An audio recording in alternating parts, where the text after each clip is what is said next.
Change in demand का decrease in demand case करने जा रहे हैं।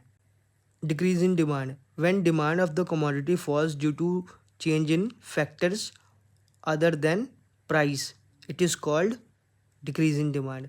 मतलब डिमांड फॉल हो रही है लेकिन प्राइस की वजह से नहीं, किसी दूसरी चीज़ों की वजह से, किसी दूसरे फैक्टर्स की वजह से। जैसे कि causes of decrease in demand, क्यों डिमांड डिक्रीज हो रही है। पहला है decrease in income of the consumer, consumer की इनकम डिक्रीज हो गई।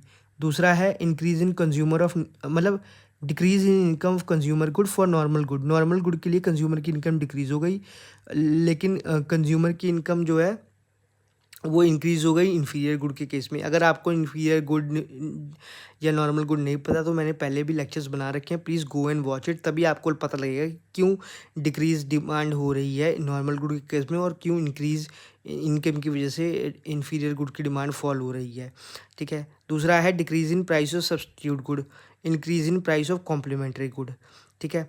थर्ड है shift in taste and preferences against the commodity, मतलब लोगों को अब वो चीज़ पसंद नहीं आ रही है। और फोर्थ पॉइंट है expectations of price fall in future, लोगों को लग रहा है कि आने वाले फ्यूचर में प्राइस और गिरेगा, तो अभी उनकी डिमांड नहीं है इसीलिए डिमांड कम है। ठीक है। और अदर फैक्टर्स क्या हैं, डिक्रीज इन पॉपुलेशन, पॉपुलेशन कम हो गई है, अनइक्वल डिस्ट्रीब्यूशन ऑफ इनकम। ठीक है। 7 पॉइंट है unfavourable conditions off season and climate, climate अच्छा नहीं है, बारिश नहीं हुई, ठीक है, तो फसल अच्छी नहीं हुई कह सकते हैं। ठीक है। इसमें भी दो हैं, decrease in demand refers to less demand at same price, same price है लेकिन उस पर डिमांड कम है, और सेम डिमांड है लेकिन एट लेस प्राइस।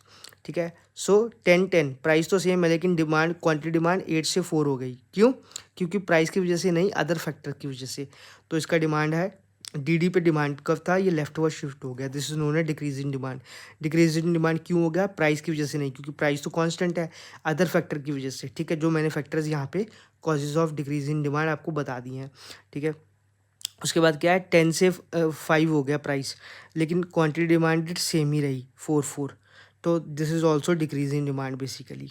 ठीक है। सो आई होप आपको ये समझ में आ गया होगा। Kindly please like share and subscribe my channel also. Thank you so much.